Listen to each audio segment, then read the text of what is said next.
এই যে শুনছো? তোমাকেই বলছি, আমাদের চ্যানেলটি সাবস্ক্রাইব করে দাও না প্লিজ।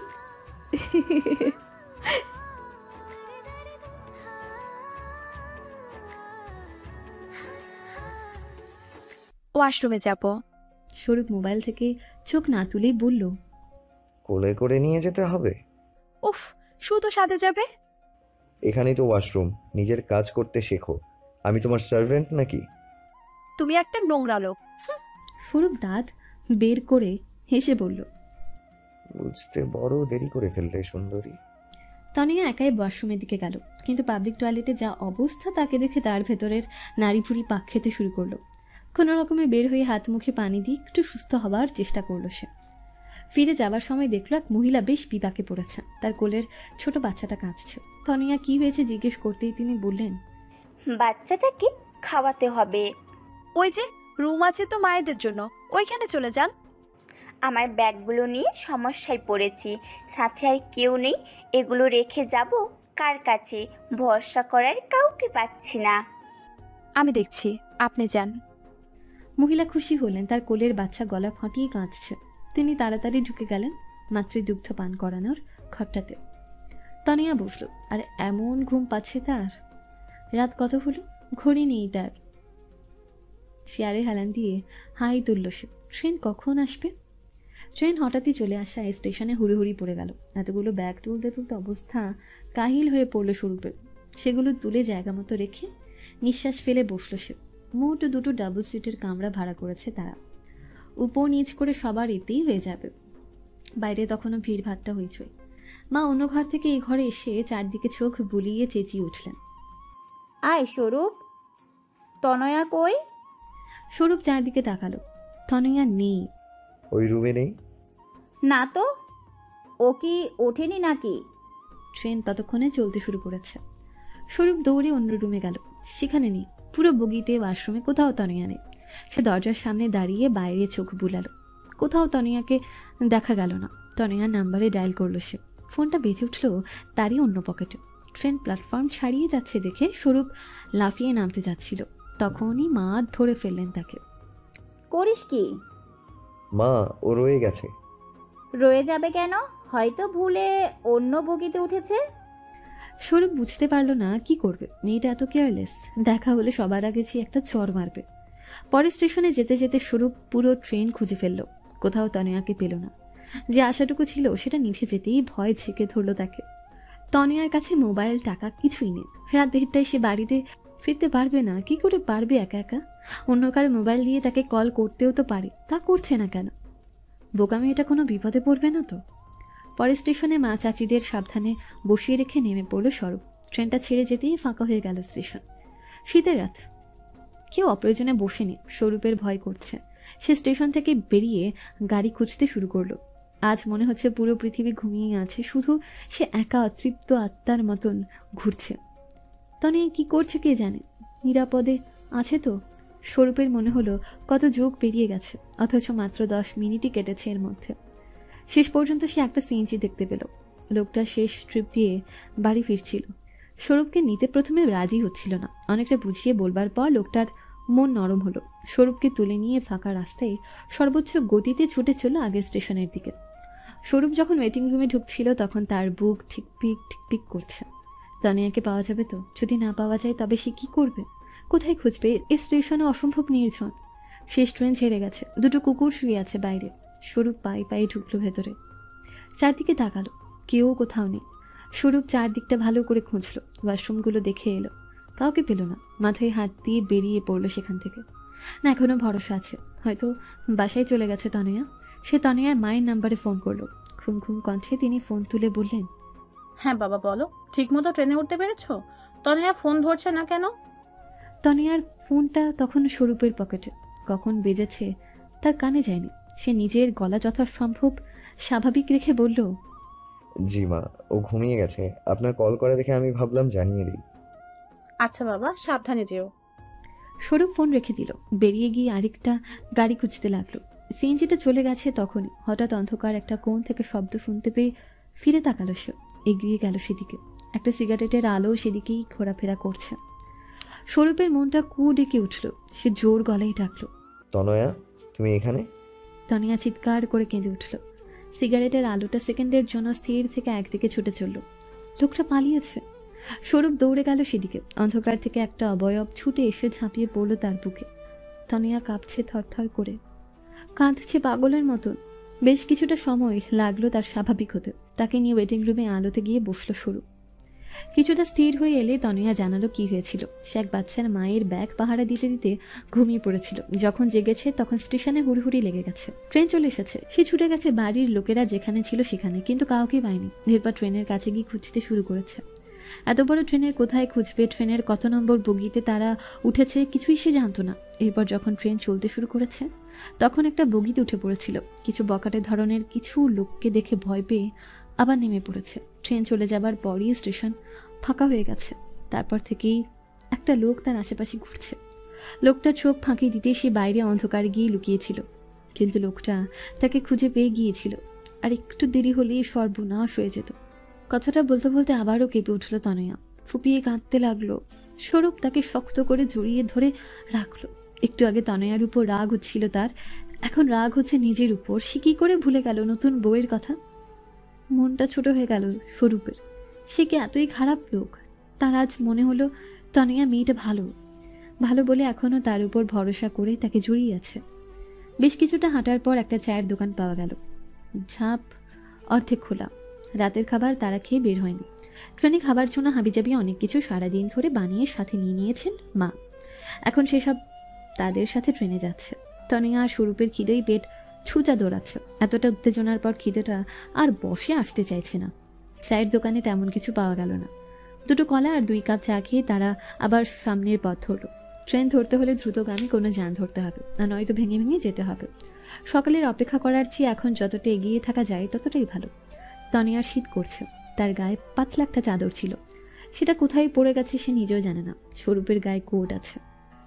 তনয়ার কয়েকবার ইচ্ছে হলো সেটা চাইতে, কিন্তু শেষ পর্যন্ত আর চেয়ে উঠতে পারলো না। স্বরূপের তো শীত লাগবে, ওটা দিয়ে দিল। কিছু দূর যাবার পর বাস স্ট্যান্ডে এসে পড়ল তারা। একটা বাস মাত্রই ছাড়তে যাচ্ছিল। টিকিট ছাড়া কিছুতেই তারা নেবে না তাদের। স্বরূপ অনেক অনুরোধ করে বেশি টাকা দিয়ে বাসে উঠে পড়ল। বাসের সব সিট ভর্তি। রাতে যাত্রীরা ঘুমিয়ে আছে। সামনের ছোট একটা সিটে তনয়াকে বসিয়ে দিয়ে পাশে দাঁড়িয়ে রইত। বাসটা চলতে লাগলো দ্রুত গতিতে। তনয়া স্বরূপের একটা হাত ধরে বসে রইল। তার কাছে সবকিছু কেমন যেন অ্যাডভেঞ্চারের মতন মনে হচ্ছে। আহা, এরকম একটা রাত, একা রাত যেন স্বপ্নের মতো। ভালোবাসার মানুষটার সাথে অজানার পথে বেরিয়ে পড়া। স্বরূপ এদিকে বিরক্ত হয়ে আছে। তনয়ার দিকে তাকিয়ে আছে সে। মেয়েটা অল্প অল্প হাসছে। হাসির কি আছে এখানে? এই মেয়ে তার কপালে শনি বই এনেছে, নইলে মাঝরাতে খিদে পেটে বাসে ঝুলে ঝুলে যেতে হয়। বাসটা তাদের নামিয়ে দিল চৌরাস্তার মোড়ে। এখান থেকে তাদের পথ ভিন্ন। দিনের বেলার ব্যস্ত পথটা এখন খাঁ খাঁ করছে। অসম্ভব নীরবতা চারদিকে। বিশ্বাস হতে চায় না এই পথ দিনের বেলার অজস্র যানবাহন আর লোকের সমাগমে মুখর হয়ে থাকে। কয়েকটা দূরপাল্লার গাড়ি প্রবল গতিতে বেরিয়ে গেল তাদের। তনয়ার এখন ভীষণ শীত করছে। সে 2 হাতের তালু ঘষল। স্বরূপ আর চোখে সেখানে সেটা দেখেও চুপ করে রইল। তনয়া এবার সত্যি একটু কষ্ট পেল। একটু কি মায়া হচ্ছে না তার, নাকি নিষ্ঠুর হবে বলে পণ করে বসে আছে? তনয়া মন খারাপটা গিলে ফেলে জিজ্ঞেস করলো, এখন কিসে চড়ে যাব? তোমার যদি প্রাইভেট জেটে চড়ে যেতে হয় তাহলে অর্ডার দিতে পারো, ব্যবস্থা করবো। অন্য সময় হলে তনয়া হেসে ফেলত, কিন্তু এখন মাঝরাতে লোকটার কথার সুর তার মন খারাপ আরও বাড়িয়ে দিল। চোখে পানি চলে এলো তনয়ার। সে চোখের পানি লুকাতে অন্যদিকে তাকালো। সোডিয়াম বাতির আলো স্বরূপ তা ঠিকই দেখতে পেল, তবে কোনো কথা বলল না। সে চিন্তায় আছে। একটা যানবাহন চায়। এখান থেকে দিনের বেলায় লোকাল বাস পাওয়া যায়। এখন সে স্বপ্নে শুধু দূরপাল্লার বাস যাচ্ছে, যারা তাদের জন্য এক মুহূর্ত দাঁড়ানোর কসরত পর্যন্ত করবে না। একটা কিছু যদি পাওয়া যেত, এত রাতে একটা মেয়েকে নিয়ে সে কোথায় যাবে? একা হলে আলাদা কথা ছিল, উল্টো বাড়ি চলে গেলে ভালো হতো বোধহয়, কিন্তু সেক্ষেত্রে একদিন দেরি হয়ে যেত। বাড়ি গিয়ে অনুষ্ঠানের সবকিছু তাকে আর মাকে মিলে করতে হয়, নইলে মায়ের একা খুব চাপ হয়ে যাবে। এসব ভেবে রিস্কটা নিয়েছিল সে, কিন্তু কোথাকার কি। অনলাইনেও কিছুক্ষণ খুঁজলো স্বরূপ। না, কোনো সার্ভিস তাদের নিয়ে এত রাতে যেতে চায় না। এত সব ঝামেলায় মেয়ের ন্যাকা কান্নাকে পাত্তা দেবার কোনো ইচ্ছেই স্বরূপের হলো না। যে গাড়িটায় আসছে স্বরূপ হাত তুলে সেটাকে থামাবার চেষ্টা করছে। অনেকগুলো গাড়ি চলে গেল, তাকে সাড়া দিল না কেউ। হতাশ হয়ে পড়তে লাগলো সে ক্রমাগত। এদিকে পাশে তনয়া খানিক পরপর নাক টানছে। সর্দি লেগে গেল নাকি কষ্টে চোখের পানির সাথে নাকের পানি একাকার হয়ে যাচ্ছে কে জানে। স্বরূপ এতক্ষণে নিজের গায়ের কোট খুলে তনয়ার গায়ে জড়িয়ে দিল। তনয়ার বিন্দুমাত্র ইচ্ছে ছিল না সেটা নেবার, বরং এতক্ষণ মনে হচ্ছিল স্বরূপ যদি কোটটা তাকে দেয়ও সে ওর মুখের উপর ছুঁড়ে দেবে। কিন্তু গায়ে কাটা দেওয়া শীত আর কষ্টের মাঝে ওই উষ্ণতাটুকু তাকে একটু না এতটা আরাম দিল যে চাইলেও সে ঝেড়ে ফেলতে পারল না, বরং গায়ে জড়িয়ে নিল ভালো করে। স্বরূপের পারফিউমের ঘ্রাণ লেগে আছে কোটে, যেন মনে হতে লাগলো স্বরূপে তাকে জড়িয়ে ধরে আছে। মিহি সুবাস আর উষ্ণতায় তার মন খারাপ ভাবটা অনেকটা দূর হয়ে গেল। স্বরূপের ভ্রু কুচকে যাচ্ছে, সে ভীষণ চিন্তায় পাচ্ছে বোঝা যাচ্ছে। তনয়ার চিন্তা হচ্ছে না, অদ্ভুত এক রকমের ভরসা তার মন জুড়ে বসে আছে। পাশের মানুষটা তার কোনো ক্ষতি হতে দেবে না সে জানে। চিন্তাটা মনে দোলা দিতে মন খারাপের শেষ রেশটুকু কেটে গেল। একটা ট্রাক আসতে দেখে হাত তুলল স্বরূপ, ওর সাথে সাথে তনয়াও হাত তুলল প্রথমবারের মতো। ওদের অবাক করে দিয়ে ট্রাকটা থামল। স্বরূপ তনয়ার দিকে অদ্ভুত দৃষ্টি নিক্ষেপ করে এগিয়ে গেল ট্রাকের কাছে। ড্রাইভারের সাথে কিছু কথাবার্তা বলে তনয়ার কাছে এসে তার হাত ধরে টানত। চলো, ট্রাকে করে অনেক দূর যাওয়া যাবে। ওরা উঠল ট্রাকের পেছনে। ট্রাকে ফল বহন করে নেওয়া হয়, এখন যাচ্ছে খালি, পেছনে খড় বিছানো। তাতে দুজন গিয়ে বসলো। ট্রাক ছাড়লো, হু হু করে বাতাস বইছে, প্রচণ্ড শীত লাগতে শুরু করেছে। খোলা আকাশের নিচে ট্রাকটা ছুটে চলেছে। উপরের দিকে তাকালে এক আকাশ ভর্তি তারার মেলা দেখা যায়। সে তারার আলোয় স্বরূপের মুখটা দেখা যাচ্ছে। বেচারা এখন শীতে কাঁদছে। হাই তুলতেও দেখা গেল বার কয়েক। তনয়া স্বরূপের একটা হাত ধরে বলল, চলো শুয়ে পড়ি, কোটটা গায়ের উপর দিয়ে রাখলে আর শীত লাগবে না। ওটা যে কোনো একজনের গায়ে দেয়া যাবে। আমি ব্যবস্থা করছি, তুমি কাত হয়ে এসো এখানে। খড়ের উপর শুয়ে পড়ল স্বরূপ। তনয়াও তার পাশে শুয়ে পড়ল। ও ডান হাত কোটের এক হাতে ঠুকিয়ে স্বরূপের বাঁ হাত ঠোকালো অন্য হাতে। দুজন মাঝখানে জড়সড় হয়ে রইল। স্বরূপ অন্য হাতে কিছু খড় নিয়ে নিজের মাথায় বালিশের মতন বানিয়ে নিল। তারপর হাতটা ছাড়িয়ে নিয়ে তার উপর তনয়াকে মাথা রাখতে বলল। দুজন তখন খুব কাছাকাছি চলে এলো, পরস্পরকে জড়িয়ে ধরে রাখলো। এখন আর শীত করছে না, আরামদায়ক উষ্ণতা ছড়িয়ে পড়েছে শরীর আর মন জুড়ে। তনয়া স্বরূপের বুকে মুখ গুজে কে একটা যেন বলল। স্বরূপ শুনতে পেল না। কেন যেন হঠাৎ মেয়েটার জন্য মমতায় আর্দ্র হলো তার হৃদয়। ইচ্ছে হলো ওকে ডেকে কিছু একটা বলতে, কিন্তু শেষ পর্যন্ত আর বলা হলো না। ভাঙাচোরা পথে ট্রাকের দুলুনিতে আর আকাশের তারা দেখতে দেখতে ঘুম চলে এলো দুজনের চোখে। স্বরূপের গায়ের ঘ্রাণটা ভীষণ ভালো লাগে তনয়া। সে দুদিনে ঘ্রাণটার সাথে এত পরিচিত হয়ে গিয়েছে যে নিজের গায়ের ঘ্রাণ বলে ভ্রম হয় তার। ভোর হতে খুব বেশি দেরি নেই আর। কালো আকাশ ফ্যাকাশে হয়ে আসছে। বেশ খানিকটা ঘুমিয়ে উঠেছে তনয়া। স্বরূপ তখনও ঘুমে। ওর ভারী নিঃশ্বাস পড়েছে তনয়ার কপালে। এত ভালো লাগছে সব কিছু। এত ভালোর মধ্যেও তনয়ার চোখ ভরে এলো জলে। হঠাৎ সব থেকেও কি এক শূন্যতায় ডুবে গেল যেন। শূন্যতার কারণ আর কিছুই না, তাকে জড়িয়ে থাকা মানুষটা তাকে ভালোবাসে না, এটাই কারণ। আহা, যদি স্বরূপ তাকে একটু ভালোবাসতো, ভালোবেসে একবার কপালে চুমু খেত, এই রাতটা আরো কোটি গুণ সুন্দর হতে পারত। ভোরের আলো ক্রমশ ফুটতে শুরু করেছে। তারাগুলো নিজে যেতে থাকলো একটা একটা করে। নির্নিমেষ সেদিকে তাকিয়ে রইল তনয়া। ভোরের সতেজ বাতাস আর চোখ মুখ ছুঁয়ে ছুঁয়ে যাচ্ছে। তবু স্বরূপের নিঃশ্বাস সে আলাদা করতে পারছে। চোখ তুলে ওকে দেখার চেষ্টা করলো তনয়া। বাচ্চাদের মতো লাগছে। তনয়া মানুষটার প্রতি দুর্বল হচ্ছে একটু একটু করে, প্রতিটা মুহূর্তে। ট্রাক থামলো এক সময়। দুলুনি থেমে যেতেই চোখ খুলল স্বরূপ। কোটের বন্ধনী থেকে মুক্ত করলো নিজেকে। সে উঠে বসতেই ড্রাইভার এসে ডাকাডাকি শুরু করলো। তনয়াও হেসে উঠল। নেমে পড়ল দুজনে। স্বরূপ ভাড়া মিটিয়ে দিল। একটা বাজারের কাছে এসে থেমেছে ট্রাক। তনয়ার জিজ্ঞেস করতে ইচ্ছে হচ্ছিল এরপর কেমন করে যাবে, কিন্তু রাতের শীত তেরা উত্তর আবার পাবার ভয় কিছুই বলল না। স্বরূপের এখন মন ভালো। সে তনয়ার মনের কথা আন্দাজ করতে পেরেই হয়তো নিজে থেকেই বলল, এখন যেতে অসুবিধা হবে না, বাসে যাওয়া যায়। আবার স্টিমারে করে নদী পার হয়েও চলে যাওয়া যায়। নদীর রাস্তাটাই সোজা রাস্তা। বাসে গেলে ঘুর পথে যেতে হবে। তোমার যদি পানিতে ভয় না থাকে তাহলে নদী পথে যাব। তনয়া খুশিতে আটখানা হয়ে বলল, অবশ্যই, আমরা নদীপথে যাব। স্বরূপ মুচকি হেসে বলল, ঠিক আছে, তার আগে চলো খেয়ে নিই, খিদেই মারা যাবার অবস্থা হয়েছে। একটা হোটেল খুলেছে দেখা গেল। আটা মাখছে দোকানে। তারা গিয়ে বসলে লোকটা তাড়াতাড়ি রুটি বেলতে শুরু করলো। গরম পরোটা আর সবজি ডাল দিয়ে খাওয়াটা ভালোই জমল। খোলা আকাশের নিচে সতেজ বাতাস আর ভোরের স্নিগ্ধ পরিবেশ তনয়ার ভেতরটা পর্যন্ত শান্ত করে দিল। তার উপর প্রবল ক্ষুধার পর খাবারটা অমৃতের মতন মনে হতে লাগলো। স্বরূপও খেলো পেট ভরে। তারপর 2 কাপ চায়ের অর্ডার দিল। মাটির ভারে চা এলো। স্বরূপ চায়ের ভার তুলে নিয়ে বলল, চলো যেতে যেতে খাই, ঘাটে আগে পৌঁছাতে পারলে প্রথম স্টিমারটা ধরা যাবে। ওরা চাই চুমুক দিতে দিতে হাঁটতে শুরু করলো। একধারে সবুজ ঘাসের ছাওয়া পথ, পথের ওপাশে লম্বা লম্বা গাছের সারি শুরু হয়েছে, অন্য পাশে নেমে গেছে পথটা। শুরু হয়েছে ধানক্ষেত। একসময় তনয়া চায়ের ভাড়াটা বাম হাতে নিয়ে ডান হাত দিয়ে স্বরূপের বাঁ হাতটা জড়িয়ে ধরল।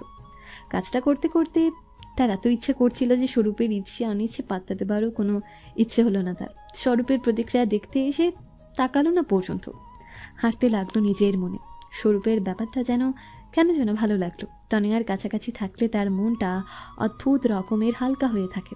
সে সহজ গলায় জিজ্ঞেস করলো, সাঁতার জানো? জবাব দিল তনয়া। তাহলে পানিতে যেতে চাইলে যে ভয় লাগছে না? তুমি পাশে থাকলে আমার কোনো কিছুতেই ভয় লাগে না। ডায়লগটা একটু ফিল্মি হয়ে গেল না? তনয়া স্বরূপের চোখে চোখ রেখে বলল, কাল রাত থেকে দেখছো, এখনো বুঝুনি? তুমি যতটুকু সময় ছিলে না তখনই ভয় পেয়েছি। তুমি পাশে থাকার সময় ভয় দেখেছো আমার চোখে? স্বরূপ তনয়ার চোখের দিকে চেয়েই বলল, না, কিন্তু আমি তোমার চোখে দুঃখ দেখেছি তনয়া। তুমি খুব ভালো মেয়ে, কিন্তু আমার জন্য নও। আমি তোমাকে ডিজার্ভ করি না। তনয়া মৃদু হেসে বলল, আল্লাহ সবার জোরে ঠিক করে দিয়েছেন, আমার তার উপর পূর্ণ আস্থা আছে। স্বরূপ একটা দীর্ঘশ্বাস ফেলল। সত্যি কি তাই? তনয়াই কি তার ভাগ্যে ছিল? তবে আগে এলো না কেন? কেন জীবনের শুরুতে ভুল মানুষকে ভালোবেসে এতটা সময় এলোমেলো হয়ে গেল? নৌকায় করে যাওয়া যায় না? নদীর পাড়ে দাঁড়িয়ে দূরে চলতে থাকা নৌকাগুলোর দিকে তাকিয়ে আপন মনেই বলল তনয়া। স্বরূপ বলল, যাবে, তবে অনেক দেরি হয়ে যাবে। একটু দেরি হলে কি যায় আসে? বাড়িতে অনেক কাজ। আমি সাহায্য করব কাজে। স্বরূপ তনয়ার পা থেকে মাথা পর্যন্ত দেখে বলল, তুমি কোন কাজটা করবে শুনি? তনয়া মিষ্টি হেসে বলল, আমি কি কি করতে পারি তুমি জানোও না। করো যা খুশি, কিন্তু এখন নৌকায় যাব না। প্লিজ। নো। তাহলে আমি যাব না। স্বরূপ বিরক্ত হয়ে বলল, বাচ্চাদের মতো করছো কেন? কারণ আমি বাচ্চা। 2 দিন পর তোমার বাচ্চা হয়ে যাবে, আর এখন নিজেকে বাচ্চা দাবি করছো? তনয়া কিছু বলার জন্য মুখ খুলতে গিয়েও লজ্জা পেয়ে চুপ হয়ে গেল।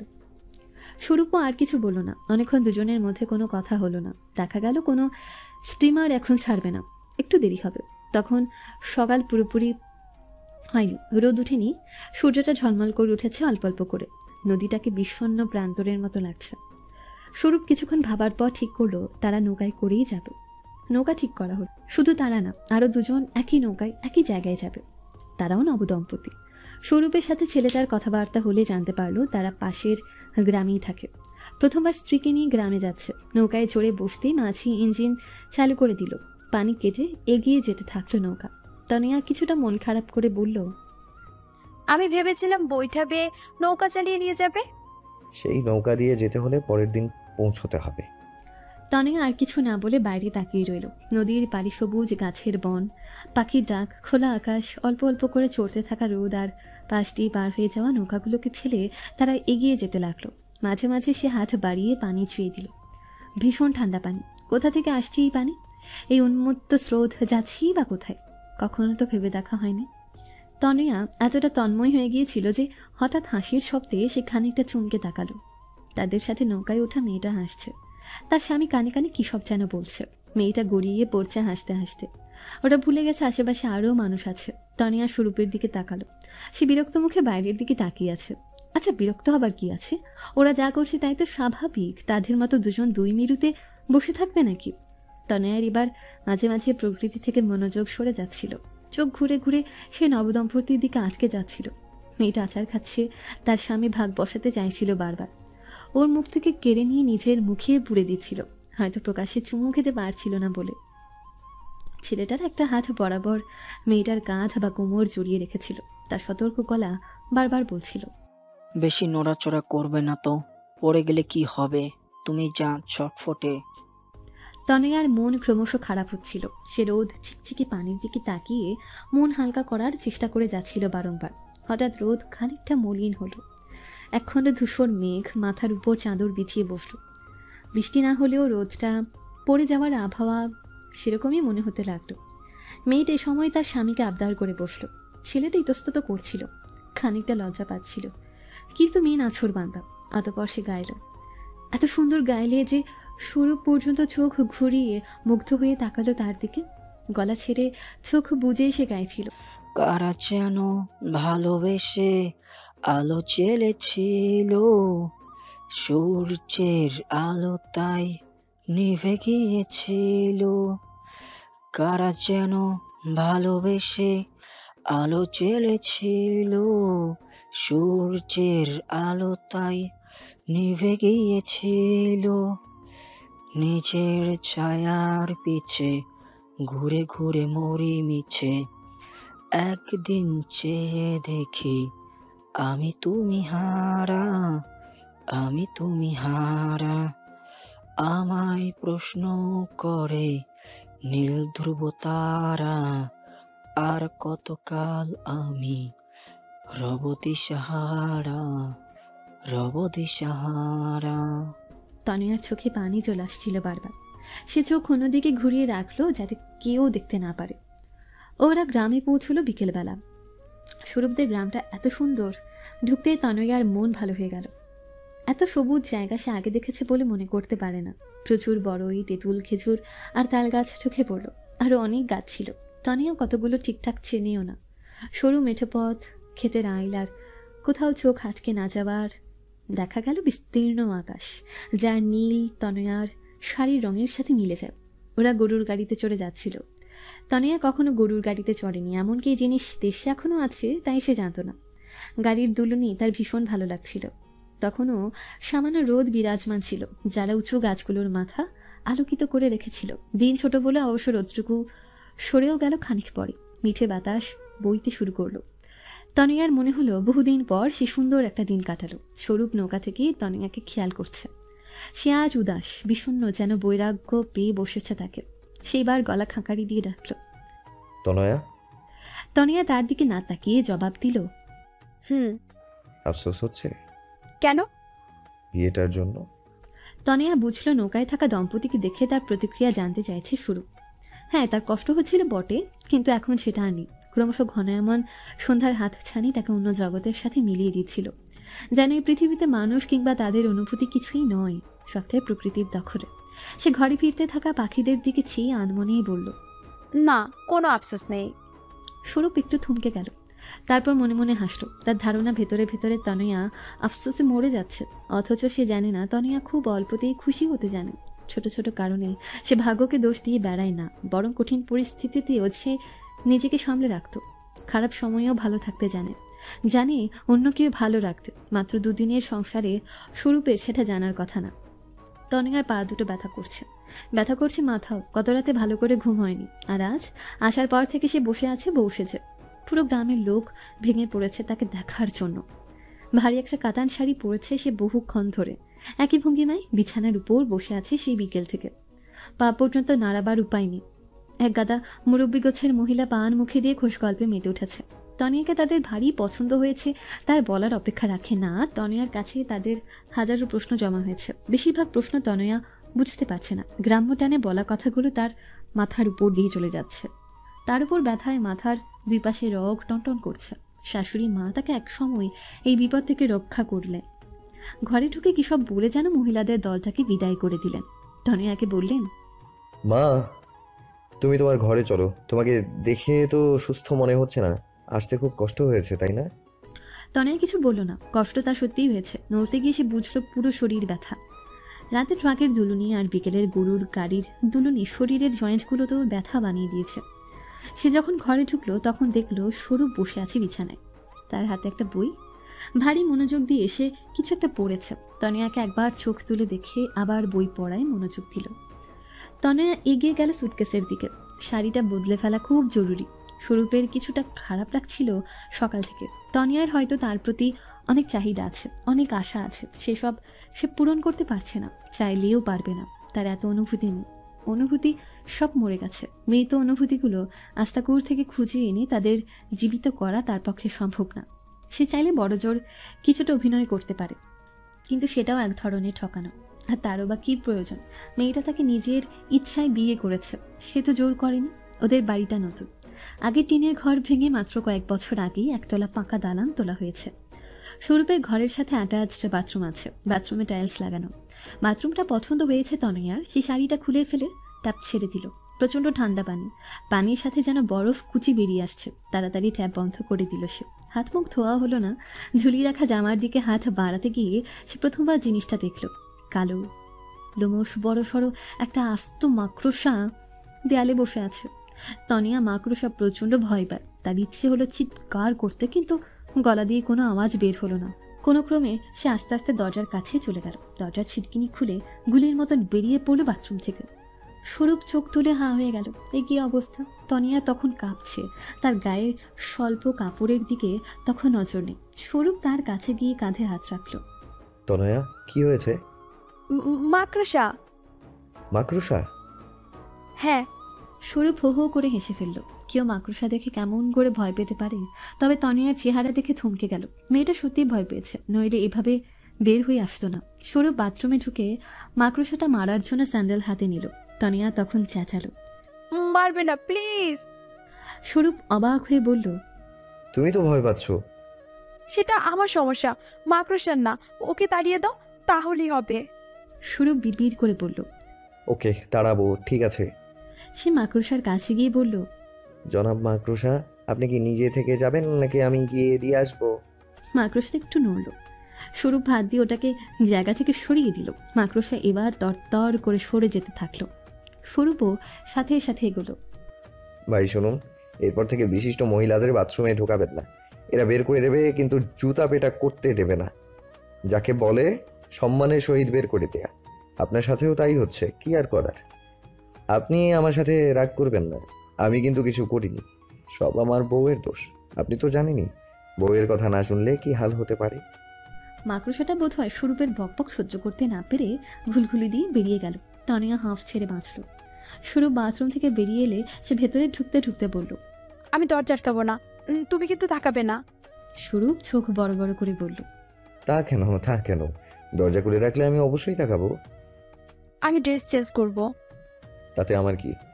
আমার ড্রেস তো আর চেঞ্জ করছো না। তনিয়া ফিচেল হেসে বলল, চাইলে করে দিতে পারি, দেব। স্বরূপ আর কথা না বলে বিছানার দিকে গেল। তনিয়া বাথরুমে ঢুকে দরজা ভিড়িয়ে দিয়ে জামা বদলে নিল। বেরিয়ে এসে বলল, মাকড়সাটা কিন্তু ছেলে না, মেয়ে। সে বউয়ের যন্ত্রণা বুঝবে কেমন করে? তাহলে আমার কথা শুনে যে চলে গেল? তোমার চেহারা পছন্দ হয়নি, তাই চলে গেছে।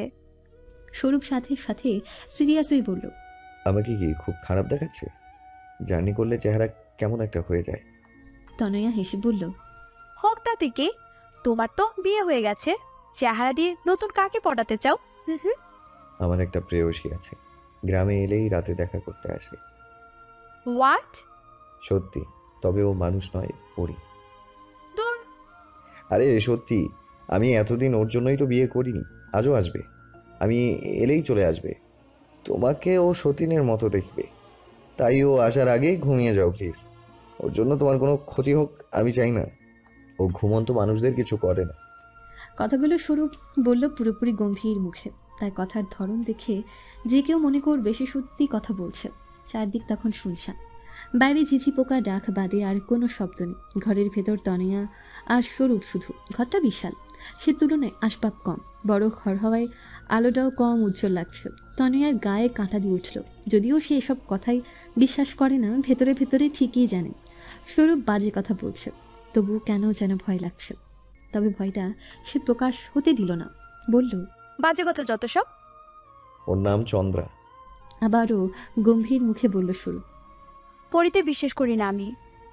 জিনে তো করো, কোরআন শরীফেই জিনে কথা আছে। ও একটা মহিলা জিন। তনয়া এবার একটু একটু বিশ্বাস করতে শুরু করলো। স্বরূপ সত্যি বলছে না তো? খুব সিরিয়াস মুখে সে কথা বলছে। মনে হচ্ছে না জোক। সে কি প্র্যাকটিক্যাল জোক করছে? অসম্ভব নয়, তবুও কেমন যেন লাগছে তনয়ার। সে অনেকটা জোর করেই নিজেকে ড্রেসিং টেবিলের সামনে বসিয়ে মুখ হাত পায়ে ক্রিম লাগালো, চুল বাঁধলো। পুরো সময় সে আর চোখে আয়নার ভেতর দিয়ে স্বরূপের দিকে তাকিয়ে রইল। স্বরূপের মুখ পুরোটা সময় বেশ গম্ভীর হয়ে রইল। বাইরে এমন সময় দুম করে একটা শব্দ হলো, মনে হলো গাছের ডাল ভেঙে পড়েছে, অথচ ঝড় বাদলা কিছুই নেই। তনিয়া ভয়ে এক দৌড়ে বিছানায় চলে এলো, কাপা গলায় জিজ্ঞেস করলো, ওটা কিসের শব্দ? ওর আসার সংকেত। তুমি মজা করছো? স্বরূপ ওর দিকে শুধু তাকালো। ওর চোখের ভঙ্গি দেখে মনে হলো সে তনিয়াকে ভয় পাওয়াবে না বলে চুপ করে আছে। তনিয়া স্বরূপের কাছে ঘেঁষে এলো, বলল, আমার কিন্তু ভয় করছে এখন। আচ্ছা শুয়ে পড়ো, বললাম তো ঘুমাতে দেখলে কিছুই বলবে না। ঘুম আসবে না আমার। চোখ বুঝে থাকো। চোখ বুঝলে ঘুম আসে নাকি? স্বরূপ আচমকা উঠে গিয়ে লাইট বন্ধ করে দিয়ে এলো। তনিয়া ছোটখাটো একটা চিৎকার দিয়ে বলল, এই লাইট অফ করো কেন? নইলে ঘুমাবে কেমন করে? আমার ভয় করছে। স্বরূপ তনিয়ার পাশে শুয়ে ওকে জড়িয়ে ধরল, বলল, ভয় নেই, আমি আছি। তনিয়া ওকে আরো গভীরভাবে জড়িয়ে ধরল। স্বরূপ মুচকি হাসল। তনিয়াকে ভয় পাইয়ে দিতে পেরেছে সে। ওকে খুব কাছে পেতে ইচ্ছে করছিল তার, যদিও বউ, তবুও জড়তা একটা থেকেই যায়। তাছাড়া তনয়ার সামনে যে সে যেরকমই ব্যক্তিত্ব দেখিয়ে চলুক, তাতে রোজ রোজ কাছে টানলেও ও হ্যাংলা ভাববে। ওকে ছাড়া স্বরূপের আর চলছে না, সেটা ভাবতে দিলে চলবে নাকি? তার চেয়ে তনয়া নিজেই আসুক কাছে। কিছুটা সময় দুজন চুপচাপ পড়ে রইল। এক সময় স্বরূপ ফিসফিস করে বলল, ও চলে গেছে। কে? চন্দ্রা। এলো কখন আর গেল কখন? এই মাত্রই আমাদের ঘুমোতে দেখে চলে গেছে। ওর হিংসা হয়নি? হয়েছে তো, এই জন্যই তো কথা বললো না। যাক, ভালো হলো। ছাই ভালো, আবার কাল আসবে। আসুক, কাল দেখা যাবে। আজ তোমার কোনো সমস্যা হচ্ছে না তো? ওর জন্য কিছুই না, এমনিতে পুরো শরীর ব্যথা। সেবা লাগবে? স্বরূপ যেন অন্য কোনো ইঙ্গিত করলো। তনয়া বুঝেও না বোঝার ভান করে বলল, না, সেবা লাগবে না, শুধু একটু জড়িয়ে ধরে থাকলেই বড় মেহেরবানি হয়। বলতে বলতে সে হাই তুলল। পরদিন সারাদিন তনয়া স্বরূপের দেখা পেল না বললেই চলে। সে ব্যস্ত রইল নানান কাজে। তনিয়ার কাজ নেই, সে যে নতুন বউ বলে কেউ কিছু ছুতে দেয় না। গ্রামে তেমন নেটওয়ার্ক পাওয়া যায় না বলে তনিয়ার সময়ও কাটছিল না। দুপুরে খাবার সময় তার পরিচয় হলো স্বরূপের চাচাতো বোন মিতার সাথে। মিতার কলেজে পরীক্ষা ছিল বলে সে গতদিন আসতে পারেনি। আজ সকালে পরীক্ষা দিয়ে চলে এসেছে। সেবার এইচএসসি দেবে। বয়সে ছোট হলেও খুব মিশুক মেয়েটা। তনয়ার সাথে মিশে গেল সহজে। মিতা ওকে বলল বিকেলের দিকে কাজ না থাকলে তাকে নিয়ে ঘুরতে বের হবে। তনয়া জানালো সে খুশি হয়েই অপেক্ষা করবে। স্বরূপ দুপুরে খেতে এলো বেশ দেরিতে। কোনো রকমের খেয়ে আবার বেরিয়ে গেল। তনয়ার সাথে কথা হলো না। তনয়া বাইরের ঘরে একটু উকিঝুঁকি দিচ্ছিল স্বরূপের সাথে, একটু কথা বলার আশায়। কিন্তু স্বরূপ তাকে চেনে না এমন ভান করে চলে গেল। এদিকে তাকিয়েও দেখল না। তনয়ার অভিমান হলো। সেই স্বরূপকে বিকেলে বের হবার কথা জানাতে চেয়েছিল, জানানো হলো না। যা কেউ নিজের মতো থাকুক, তনয়া এমনিতেও সঙ্গী পেয়ে গেছে। বিকেলের দিকে সত্যি মিতা চলে এলো। সেই বাড়ি থেকে অনুমতি আদায় করলো। তারপর দুজন বেরিয়ে পড়ল। তনয়ার পরনে সবুজ রঙের একটা শাড়ি। গয়নাকাটি তেমন পরেনি, শুধু হাতে গতকাল শাশুড়ির দেয়া মোটা বালা আর কানে ঝুমকা। শাড়ির আঁচল দিয়ে সুন্দর করে মাথা ঠেকে বের হলো সে। যে কেউ দেখলে বলবে নতুন বউ। ওরা যত সামনে যাচ্ছিল তনয়ার তত ভালো লাগছিল। গতকাল গাড়ির ভেতর থেকে সবটা দেখা হয়নি। ছোট ছোট ঘর, মাটির চুলা, ঝাড় দেওয়া পরিষ্কার এক ছিলিতে উঠোনের বাড়িগুলো গায়ে গা লাগানো। একধারে নেমে যাওয়া দিগন্ত বিস্তৃত ধানক্ষেত, দূরে তালগাছের সারি। ছোটবেলায় যেমন গ্রামের দৃশ্য আঁকত, তেমন হাতে আঁকা চমৎকার একটা গ্রাম। তনয়ার অনুরোধে অনেক দূর চলে গেল তারা। একটা বড় পুকুরের ধারে এসে থামল। জায়গাটা নির্জন, পুকুরের চারদিকে গাছপালা আর ঝোপঝাড়ে ভর্তি। মানুষজন নেই। মিতা জানালো এখানে দুপুরে মহিলারা গোসল করতে আসে। এখন পড়ন্ত বিকেল বলে কেউ নেই। সুন্দর হাওয়া দিচ্ছে। ঝিরঝির বাতাসে পুকুরের পানিতে কাঁপন ধরেছে। তনয়া মুগ্ধ হয়ে কিছুক্ষণ তাকিয়ে রইল। মিতা তাকে বলল, চলো এবার ফিরি। তনয়া অনুরোধের দৃষ্টিতে চেয়ে বলল, একটু থাকি, জায়গাটা এত শান্তির। আচ্ছা, কিন্তু বেশি দেরি করা যাবে না। সন্ধ্যা হলে বাড়ির সবাই আমাকে খেয়ে ফেলবে। সে একটু নিচু গাছের ডাল দেখিয়ে বলল, চলো এখানে বসি। নির্জন জায়গা দেখে বসার পর তনয়া ঘুমটা খুলে ফেলল। চুলের খোপাও খুলে দিল। তার ভীষণ সুন্দর রেশমি চুলগুলো মৃদু বাতাসে ঝেউ খেলতে লাগলো। ওর শরীর মন জড়িয়ে যাচ্ছিল। এত শান্তির পরিবেশ উপভোগ করতে ভাগ্য লাগে। তার বারবার বিভূতিভূষণের উপন্যাসের কথা মনে পড়তে লাগলো। আরণ্যকে এরকম একটা জায়গার কথা ছিল না? সরস্বতী কুণ্ডী। একসময় মিতা উঠে পড়ল। চলো, এরপর অনেক বেশি দেরি হয়ে যাবে। তনয়াও লাফিয়ে নামতে লাগলো ডাল থেকে।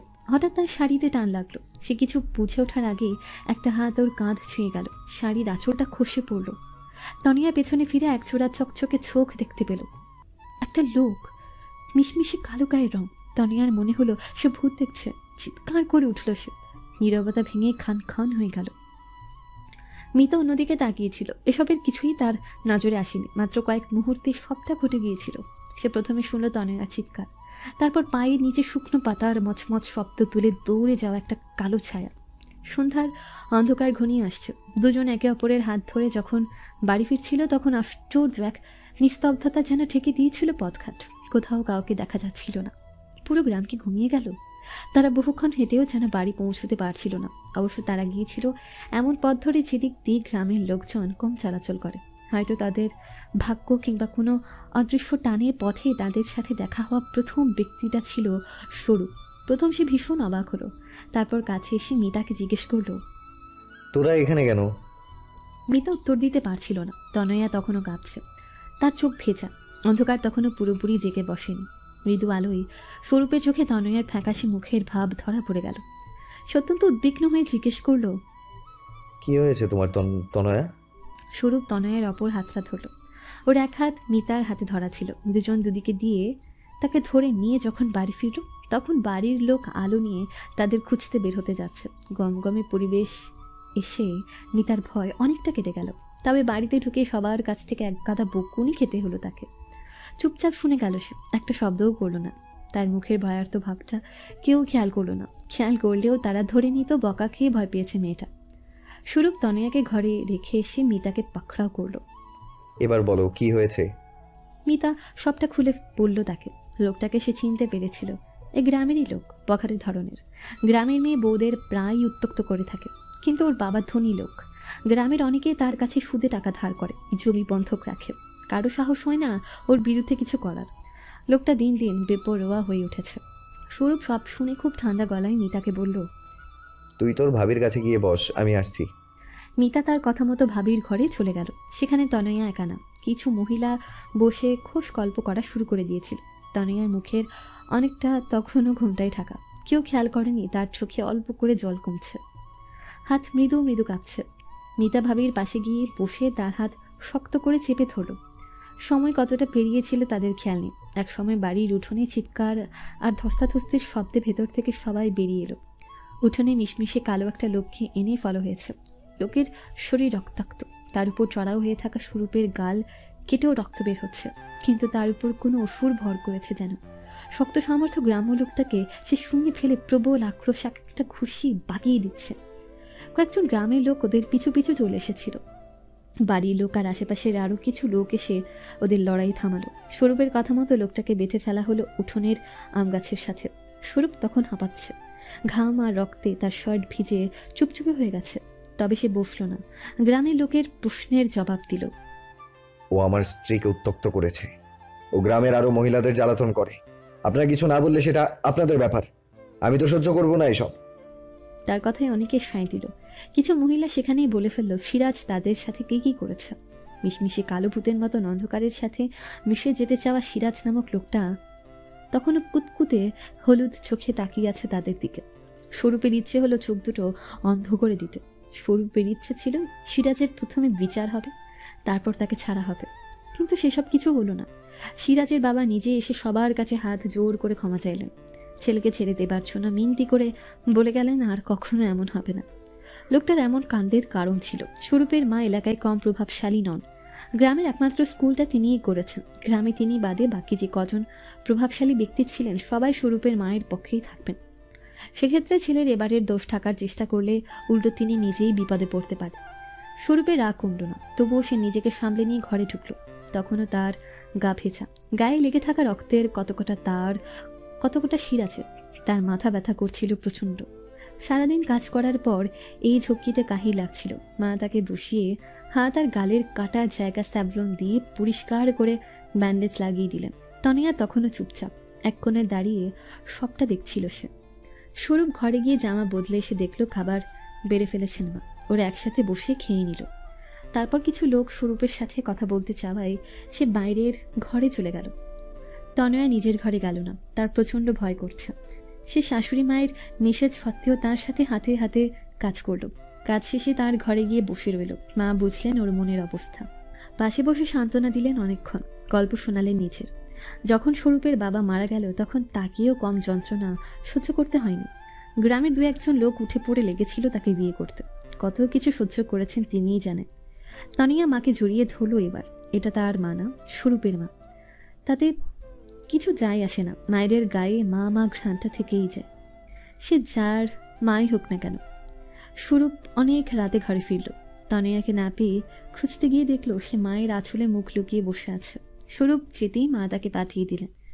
শুয়ে পড়ার আগেই তনয়া বলল, আজকে লাইটটা জ্বালানো থাকুক। না তনয়া, আজও লাইট বন্ধ থাকবে। তোমার ভয় কাটাতে হবে। ভয়ে জিইয়ে রেখে কোনো লাভ নেই, আর আমি আছি তো। স্বরূপ বিছানায় এসে তনয়ার হাত ধরল। ও তখনও কাঁদছে।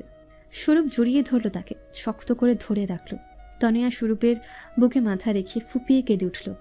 বলল, আমি খুব ভয় পেয়েছিলাম, ও ও আমার আঁচল টেনে ফেলে দিয়েছিল।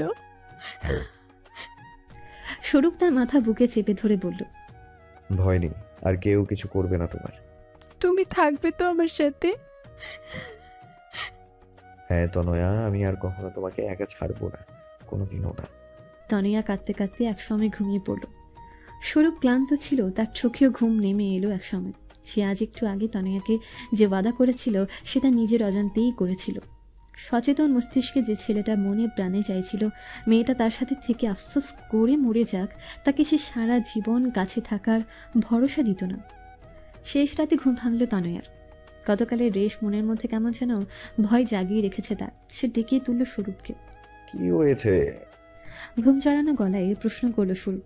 তনয় উত্তর দিল, নামাজ পড়বো। পড়ো বলে উল্টো দিকে ফিরে শুলো স্বরূপ। তনয়া এবার ধাক্কা দিল তাকে।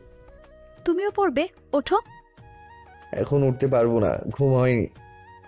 পরে ঘুমিও আবার, এখন ওঠো প্লিজ।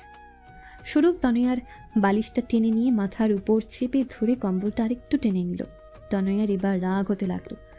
আজ তো পাঁচই লোক তো। সে স্বরূপের হাত ধরে টানাটানি করলো কিছুক্ষণ, কাতুকুতু দেওয়ার চেষ্টা করলো।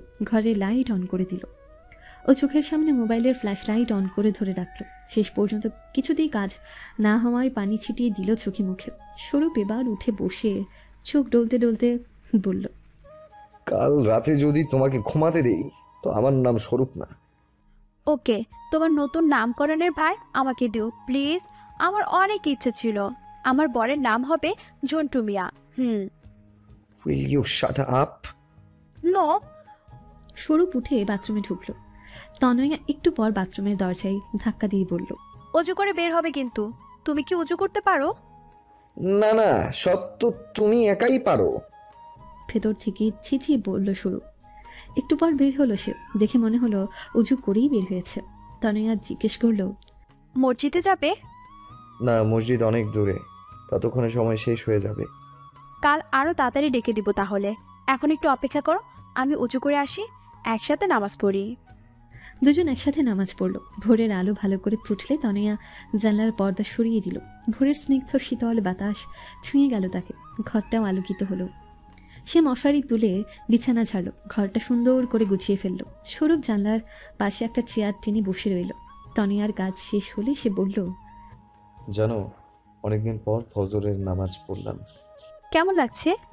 স্বরূপ সেটার উত্তর না দিয়ে বলল, ধন্যবাদ। দুজনের আর কথা হলো না। চুপচাপ পাশাপাশি বসে আছে তারা। তনয়ার গতদিনের ট্রমা অনেকটা কেটে গিয়েছে। যদিও মন থেকে বিষয়টা মুছতে অনেক সময় লাগবে, তবুও প্রাথমিক ভয়টা কেটে যেতেই শান্তি লাগছে। গ্রামের মানুষের কাজকর্ম দ্রুত শুরু হয়। জানলা দিয়ে লোকজন দেখা যাচ্ছে সে আলো ফোটার পর থেকে। সবাই ভোর থেকে ব্যস্ত হয়ে পড়ে। সন্ধ্যা হতে হতে কাজ শেষ করে ঘুমিয়ে পড়ে। তাদের শহুরে জীবনটাও এমন হলে বেশ হতো। চেষ্টা করা যায় নাকি? স্বরূপকে বলে দেখতে হবে তো। মায়ের ডাক শুনে সে বেরিয়ে গেছে একটু আগে। আজ বাড়িতে তাদের বিয়ে উপলক্ষে খাওয়া দাওয়া হবে। তনিয়াকেও তৈরি হতে হবে। রোদের দেখা মিললে সে গোসল করে ফেলল। তনয়া বিয়েতে বিশাল মেকআপ বক্স উপহার পেয়েছে। স্বরূপের হয়ে কেনাকাটা করে দিয়েছে তার বন্ধুরা। এই মেকআপের জিনিসগুলো যে কিনেছে তার চয়েস অসাধারণ, সব ভালো ব্র্যান্ডের জিনিস। লিপস্টিকের পুরো সেট দিয়েছে, তাতে এত সুন্দর সব রং যে তনয়ার খেয়ে ফেলতে ইচ্ছে করে। সে যখন সাজতে বসেছে তখন গ্রামের অনেক মেয়েরাই এসেছে তাকে সাহায্য করতে, কিন্তু সব প্রোডাক্ট দেখে কেউ ধরতে সাহস পায়নি। তনয়া একাই সাজগোজ করেছে, তারপর নিজেই বলেছে অন্য যারা সাজবে তারা যেন তার কাছে এসে বসে। এরপর শুরু হলো তার সাজানো। তনিয়ার মনে হলো সে ভয়াবহ একটা ভুল করে ফেলেছে। বিশাল লাইন পড়ে গেছে সাজবার, তবু সে হাসি মুখে অনেককে সাজিয়ে দিল। একসময় চাচি এসে হাই হাই করে বললেন, এইটা কি হয়? বউ মানুষ সবারে সাজাইতেছে কেন? বিয়া ওগো না তোমার। তনিয়া হেসে বলছে, সাজাই না চাচি, সমস্যা কি? না, কোনো দরকার নাই, সব যা বাইর হয় এখান থেকে। তিনি ছাগল তাড়াবার মতন করে সবাইকে তাড়িয়ে দিয়ে বললেন, তুমি একটু জিরাও, পরে বাইরে ঘরে নিয়ে যাব। অনেক আত্মীয় স্বজন আসতেছে, খাওয়া হইয়া গেলেই তারা বউ দেখব। চাচি বের হয়ে গেল। তনিয়া মোবাইলটা নিয়ে বসলো, মাকে ফোন করে কথা বলে নিল। কাল থেকে কথা হয়নি।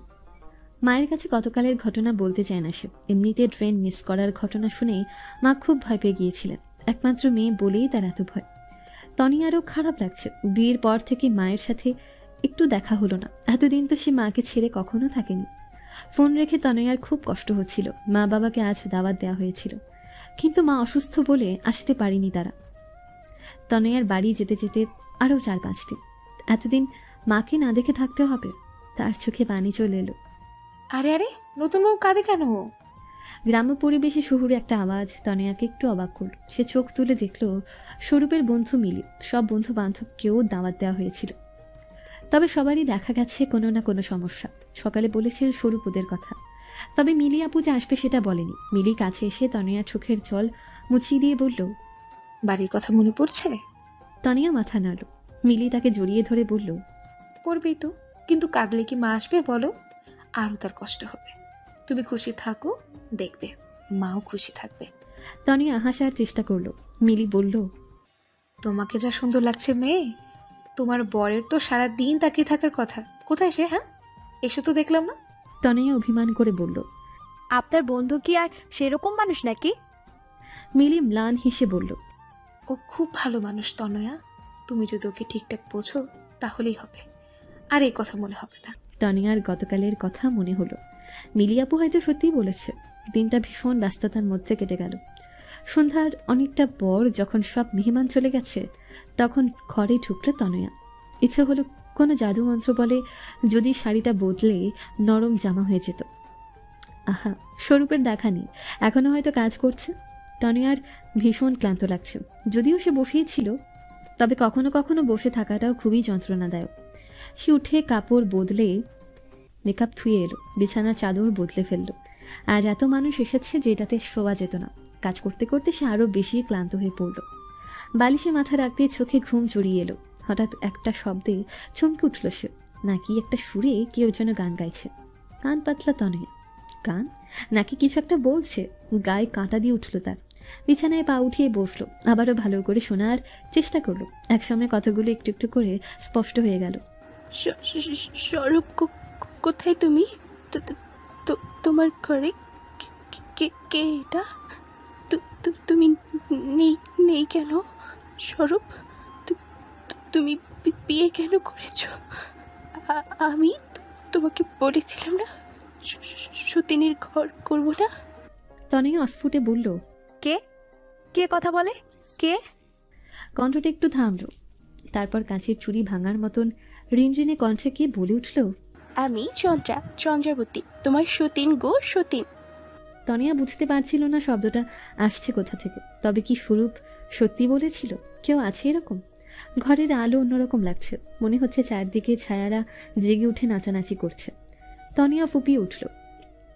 ভয়ে তার গা শিরশির করছে। কতক্ষণ এভাবে কাটলো জানে না তনয়া। একসময় দরজা খুলে গেল। স্বরূপ ঢুকিয়ে তাকে দেখে উদ্বিগ্ন মুখে জিজ্ঞেস করলো, কি হয়েছে তনয়া? আবার কিছু হয়েছে? তনয়া ছুটে গিয়ে জড়িয়ে ধরল তাকে। ফুপিয়ে কাঁদতে লাগলো। স্বরূপ তার পিঠে হাত বুলিয়ে দিতে দিতে বারবার জিজ্ঞেস করতে লাগলো, আরে কাঁদো কেন? কেউ কিছু বলেছে? তানিয়ার শান্ত হতে একটু সময় লাগলো, তারপর সে সব খুলে বলল। স্বরূপকে খুব চিন্তিত মনে হলো। সে কিছুক্ষণ গুম হয়ে থেকে বলল, আচ্ছা একটা কাজ করো তো। বলতে বলতে পকেট থেকে মোবাইল বের হলো। কি একটা অ্যাপ বের করে তানিয়ার মুখের সামনে মোবাইল ধরে বলল, কিছু একটা বলো। কি বলবো?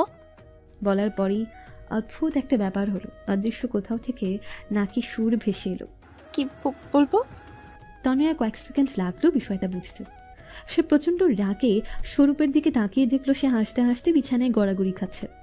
তনয়ার বালিশ দিয়ে ইচ্ছে মতো তাকে মারতে শুরু করলো। স্বরূপের হাসি তাতে থামলো না। তনয়ার এরপর বলা সব কথা প্রতিফলিত হয়ে নাকি সুরে ফিরে ফিরে আসতে লাগলো। স্বরূপের হাসিও বাড়তে লাগলো। একসময় তনয়া ক্লান্ত হয়ে থেমে গেল। তারও এখন নিজের বোকামিতে হাসি পাচ্ছে। সে জিজ্ঞেস করলো, কেন করলে এটা? স্বরূপ কোনো মতে বলল, নাম বদলে ঝন্টু হতে চাই না বলে। তোমাকে আমি আজ থেকে জন্টুই ডাকবো। স্বরূপ পেট চেপে বলল, দেখো আমি তোমাকে ডাকবো ভূতু। স্কুলের মাঠের এক কোণে বিশাল দেবদারু গাছের তলায় বসে তনয়া স্কুলের গল্প শুনল। সকালবেলা সে মায়ের সাথে আবদার করে তার স্কুল দেখতে চলে এসেছে। মা এসেই ভীষণ ব্যস্ত হয়ে পড়েছেন। বেশ কিছুদিন তিনি ছেলের বিয়ের জন্য স্কুলে আসতে পারেনি। প্রচুর কাজ জমে গেছে। তনয়া দেখে এসেছে তার টেবিলে ফাইলের স্তূপ আর অপেক্ষারত দর্শনার্থীদের ভিড়। তনয়া বলে এসেছে সে একাই ঘুরে ফিরে দেখবে। মা অবশ্য একা ছাড়েনি তাকে। স্কুলেরই এক শিক্ষিকাকে বলেছেন তনয়াকে সব ঘুরে দেখাতে। স্কুল শিক্ষিকা সুরমাকে বেশ পছন্দ হয়ে গেছে তনয়ার। মেয়েটার বয়স তার কাছাকাছি। এই গ্রামেরই মেয়ে, তার পড়ানোর বিষয় বাংলা। মেয়েটা ঘুরে ফিরে সব দেখল তনয়াকে। প্রতিটা ক্লাসরুম, ছোট ছোট ছেলে মেয়ে, তাদের কমন রুম, এক চিলতে বাগান, সুন্দর গোছানো স্কুল। ঘুরে ফিরে তারা দেবদারু গাছে নিচে এসে বসলে সুরমা তাকে গল্পটা বলল। এর আগে ওদের গ্রামে কোনো স্কুল ছিল না। ওরা যারা পড়াশোনা করতো তাদের যেতে হতো 2 গ্রাম পরে সরকারি স্কুলে। সেখানে একসময় শিক্ষকতা করতেন স্বরূপের মা, মানে সুরাইয়া বেগম। শিক্ষকতার কাজটা তার খুবই পছন্দ ছিল। প্রতিদিন এতটা হেঁটে যেতেন পড়ানোর খাতিরে। সেবার ভয়াবহ বন্যা হয়েছিল। বন্যায় গ্রামের রাস্তাঘাটের অবস্থা এত খারাপ হয়ে গিয়েছিল যে স্কুলে যাওয়া বন্ধ হয়ে গেল। স্কুলও অনেকদিন বন্ধ রয়েছিল, কিন্তু যখন খুলল তখনও এই গ্রামে থেকে স্কুলে যাওয়ার পথ সুগম হলো না। ছাত্ররা তবুও পড়ার তাগিদে কয়েক মাইল হেঁটে গিয়ে ঘুরে যেত। ছাত্রীদের পড়া বন্ধ হয়ে গেল সুরাইয়া বেগমের স্কুলে পড়ানো। তিনি বেশ ভেঙে পড়লেন। তার স্বামী তাকে ভীষণ ভালোবাসতেন। স্ত্রীর কষ্ট তার সহ্য হলো না। তিনি কথা দিলেন এই গ্রামেই তিনি স্কুল করে দেবেন। সেই স্কুলেই তার স্ত্রী শিক্ষকতা করবেন। তিনি ছিলেন সাধারণ চাকুরে, অল্প কিছু বেতন পেতেন মাস শেষে। চাকরির টাকায় তার পক্ষে স্কুল করা সম্ভব ছিল না। তিনি নিজের পৈতৃক সম্পত্তির বড় একটা অংশ বিক্রি করে দিলেন। স্কুল হলো। গ্রামের লোকজন প্রথম তার এই কাণ্ডে হাসাহাসি করতে বাকি রাখলো না। কত কিছুই না বলেছিল তারা, সেসব এখন অতীত। স্কুলটা আস্তে আস্তে চলতে শুরু করেছিল। সুরাইয়া বেগমের দক্ষতায় এখন এই স্কুলটাই কয়েক গ্রামের মধ্যে সবচেয়ে ভালো স্কুল। কিন্তু দুঃখের বিষয় হলো স্কুলটা ভালো করে চলতে শুরু করার আগে সুরাইয়া বেগমের স্বামী মারা গিয়েছিলেন। তবে দুজনের স্বপ্ন আর ভালোবাসা এখনও বেঁচে আছে। তনয়া চারদিক তাকিয়ে দেখল কি সুন্দর পরিবেশ। বাচ্চাদের কলকাকুলিতে মুখরিত স্নিগ্ধ শীতল বাতাস। ওর মন ভরে গেল। সে স্কুলে বসে রইল মায়ের কাজ শেষ হওয়া অবধি। টিফিনের সময় মায়ের সাথে বসে বাড়ি থেকে আনা খাবার খেলো। মা বোধহয় তখনই স্বরূপকে ফোন করেছিলেন। একটু পর তনয়া দেখল স্বরূপ এসেছে, সাথে মিলি। গতকাল রয়ে গিয়েছিল সে। মিলি অসম্ভব সুন্দর, তনয়ার থেকেও অনেক বেশি সুন্দর। ওকে তনয়ার এত ভালো লাগে, কিন্তু আজ এই গ্রামের পরিবেশে তার পশ্চিমা পোশাক বেমানান লাগছে। ওরা একসাথে ঘুরতে বের হলো। এখান থেকে অটোরিকশায় করে বড় বিলে যাওয়া যায়। সেখানে নাকি অজস্র পদ্ম ফোটে। ওরা বড় বিলে পৌঁছলো বিকেলে। তখন দুপুরের চড়া রোদ নরম হয়ে এসেছে। পাড়ে দাঁড়িয়ে যতদূর চোখ যায় শুধু পদ্ম আর পদ্ম। ওরা একটা নৌকা ভাড়া করে উঠে পড়ল। তনিয়া শাড়ি পরে এসেছে, নীল রঙের শাড়ি। পরিবেশ অনুযায়ী খুব মানিয়ে গেছে। মিলি বারবার আফসোস করলো, কেন যে শাড়ি পরে এলাম না। বিলের মাঝ বরাবর গিয়ে দেখা গেল পাড় দেখা যায় না, যেন পদ্মের একটা সমুদ্রে চলে এসেছে তারা। মিলির জামা ম্যাচ না হলেও সে ছবি তুলতে কার্পণ্য করলো না। স্বরূপকে ক্যামেরাম্যানের ভূমিকায় অবতীর্ণ হতে হলো। তনয়া ছবি তুলতে ইচ্ছে করলো না। সে চুপচাপ মাঝির পাশে বসে রইল। স্বরূপ আর মিলি কয়েকবার তাকে বলল, কিন্তু সে জায়গা থেকে উঠল না। এত সুন্দর পরিবেশ স্মৃতিতে ধারণ করলেই বরং বেশি ভালো লাগবে। হয়তো পোজ দিয়ে ছবি তুলে বড়জোর প্রোফাইলের ছবি বদলে দেয়া যাবে। আর কি লাভ হবে? ওর খুব বিরক্ত লাগতে লাগলো মিলির উপর। এই মেয়েটা না থাকলে সে স্বরূপের হাত ধরে বসে থাকতো। মিহি বাতাস গায়ে মেখে ওর কাঁধে মাথা রেখে দিগন্তে আকাশ আর জল এক হয়ে যেতে থাকতো। স্বরূপকে আবদার করত পদ্ম তুলে দিতে, কিন্তু এদিকে ফটো সেশন শেষ হবার নামই নেই। অপূর্ণ মনোরথে তনয়াকে ফিরতে হলো। সূর্য তখন পশ্চিমে ঢলে পড়েছে। অটোরিকশায় বসে ঠান্ডা হাওয়া খেতে খেতে তারা বাড়ি ফিরল। আগামীকাল তারা ফিরে যাবে। আজ শেষ রজনী। সারাদিন ঘুরে খুব ক্লান্ত হয়ে পড়েছিল তনয়া। স্বরূপ মায়ের সাথে গল্প করছিল বাইরে। সে ঘরে এসে শুয়ে পড়ল। চোখ লেগে এলেও কখন যেন গভীর ঘুমে একসময় তার মনে হলো কেউ তাকে যেন টানছে কিংবা ঠেলছে। তনয়ার ঘুম আধো আধো ভাঙল। চোখ মেলল না সে, তবে বুঝতে পারলো পাশের মানুষটা তাকে টেনে নিয়ে বুকে জড়িয়েছে। অভ্যাস হয়ে গেল ওই কদিনই। তনয়ার ঠোঁটে মৃদু হাসি ফুটল। স্টেশনে তনয়াকে নিতে বাবা মা দুজনে এসেছেন। ট্রেন থেকে নেমে তাদের দেখতে পেয়ে চিৎকার করে ছুটে গেল তনয়া। জড়িয়ে ধরল বাবা মাকে। ওনারা ওখান থেকেই ওকে নিয়ে যাবে। স্বরূপের কাছ থেকে বিদায় নিয়ে গাড়িতে চড়ে বসলো তনয়া। একদিকে বাসায় যাবার প্রচণ্ড আনন্দ, আবার অন্যদিকে মনে চাপা কষ্টও কাজ করছে। স্বরূপকে অনেকবার বলা হয়েছিল সে যাবে না, অফিসে যেতে হবে, কত কি নাকি কাজ আছে। বিয়ের পর শ্বশুরবাড়ি যাওয়ার যে রীতি আছে সেটা পালন করা হলো না। ওদের দার্জিলিং যাবার তারিখ ফিক্সড। এখন নাকি অফিসের কাজকর্ম ম্যানেজ করে রাখতে হবে, নইলে এই বিয়ের ছুটির পরপর আবার ছুটি পাওয়া যাবে না। তনিয়া গাড়ির জানলা দিয়ে বাইরে তাকালো। মিলিও এসেছিল ওদের সাথে। সে হাত নাড়ছে। স্বরূপ পাশে দাঁড়িয়ে তাকিয়ে আছে। তার দৃষ্টি ধোঁয়াশার মতো। তাতে আবেগ খুঁজতে গিয়ে ব্যর্থ হলো তনয়া। ওর কি একটু কষ্ট হবে না?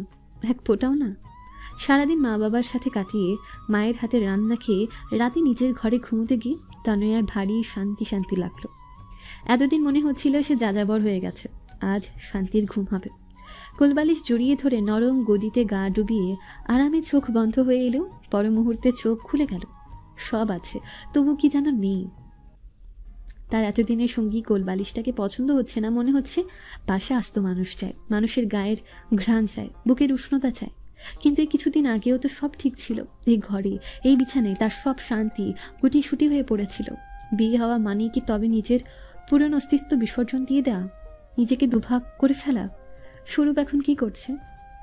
স্বরূপ ল্যাপটপে কাজ করছিল। প্রচুর কাজ জমেছে। তার পাশে ধুমায়িত কফির কাপ। স্ক্রিন থেকে চোখ সরছেই না মুহূর্তের জন্য। এসব কাজ তাকে সবসময় করতে হয়। কখনো খারাপ লাগেনি, আজ লাগছে। পুরোপুরি বিরক্ত লাগছে। তার রাত জাগার অভ্যেস ছিল। অদ্ভুত কারণে জলদি ঘুমিয়ে পড়া সিন্ড্রেলাকে জড়িয়ে ধরলে তার ঘুম চলে আসতো। আজও আসছে, কিন্তু সিন্ড্রেলা নেই। সে জানে বিছানায় যাওয়া মাত্র তার ঘুম নির্বংশ হবে। কিন্তু এখন এক একটা হাইতোলা তাকে বারবার ঘুমের কথা স্মরণ করিয়ে দিচ্ছে। কিন্তু এই ঘুম একা একা ঘুমাবার না। কি বিরক্তিকর বিষয়। স্বরূপ একসময় ল্যাপটপ বন্ধ করে বারান্দায় গিয়ে বসল। তনয়ের প্রতি তার আকর্ষণটা সে কি দিয়ে ব্যাখ্যা করবে? শরীরী আকর্ষণ? শুধুই কি তাই? তাই হবার কথা, কারণ মেয়েটাকে তার সারাক্ষণ মনে পড়ছিল না। এই যে রাতে ঘুমানোর সময় হয়েছে, এখন মনে পড়ছে। স্বরূপ আস্ত সিগারেট শেষ করতে করতে মস্তিষ্কের জটিল চিন্তা সরলীকরণ করে ফেলল। তনয়ার জন্য সে যা অনুভব করছে তার পুরোটাই জৈবিক প্রয়োজন, আর কিছুই না। আরেকটা বিষয় হলো মেয়েটা ভালো, তাই কয়েকদিন একসাথে থেকে ওর একটা প্রভাব তার মনের মধ্যে ছাপ ফেলে গেছে। উঠে পড়ে আবার ল্যাপটপ অন করলো সে। তখনই তনয়ার ফোন এলো। ঘড়িতে 12:40। ফোন ধরে সে বলল, ঘুমাওনি? তনয়া আহ্লাদি স্বরে বলল, না, ঘুম আসছে না। সিন্ড্রেলাদের ঘুম আসতে এত দেরি হয় জানতাম না তো। একটা রাক্ষস ওর ঘুম চুরি করে পালিয়ে গেছে। স্বরূপ মুখ দিয়ে চু চু শব্দ করে বলল, আরে তা এখন কি করতে হবে? রাক্ষসটাকে এসে ঘুম দিয়ে যেতে হবে। পারলে রাক্ষস বধ করে ঘুম নিয়ে যাও। যা, কি বলো? যা মনে হলো তাই। কাল এসো না এখানে, তোমাকে মিস করছি। স্বরূপ হেসে বলল, মিস করলে নিজে চলে এসো, আমি পারবো না যেতে। তুমি খুব খারাপ। রাক্ষস জাতি ভালো ছিল কবে? গতকালও ভালো ছিল। খারাপ লোকের সাথে কথা বলতে রাত বিরাতে ফোন করছো কেন? Sorry, bye. Bye bye. Swarup phone কেটে দিল। তনিয়া ভাবেনি এভাবে ফোন কাটবে সে। ভেবেছিল তাকে কিছু বলে মানাতে চেষ্টা করবে। আজ তো বাজি তো। আধ ঘন্টা পর তনিয়া নাম্বার থেকে ভিডিও কল এলো। এখনও জেগে। স্বরূপ দেরি করলো না। তনিয়াকে দেখতে ইচ্ছে করছিল। ছবি বের করতে গিয়েও নিজের মনের সাথে লড়াইয়ে পেরে উঠছিল না। কল ধরে দেখলো অন্ধকার। সে বিরক্ত মুখে বলল, অন্ধকারই যখন দেখাবে তখন ভিডিও কল করেছো কেন? তনিয়া উত্তর দিল, তোমাকে দেখতে। দেখা হলো তো, বাই। আরে দাঁড়াও দাঁড়াও, আমাকে দেখবে? দেখাও। তনয়া আলো জ্বালিয়ে দিল। স্বরূপ ছিটকে উঠল। মোবাইলটা আরেকটু হলে হাত থেকে পড়ে যেত। ভয়ানক একটা চেহারা দেখা যাচ্ছে। কয়েক সেকেন্ড লাগলো তার বুঝতে যে ওটা তনয়া। কাজল আর লিপস্টিক মেখে ভূত সেজেছে। তনয়া খিলখিল করে হাসছে। স্বরূপ দাঁত কিরমির করে বলল, প্রতিশোধ? না তো, তুমি আমাকে ভূত ডাকো তাই ভূত হয়ে দেখালাম। ভূত ডাকি না, ভূতও ডাকি। সে যাই হোক, আমাকে কেমন লাগছে বলো? ভূতের এক্সিবিশন হলে প্রেজেন্ট করা যাবে, কেউ সন্দেহও করবে না যে তুমি মানুষ।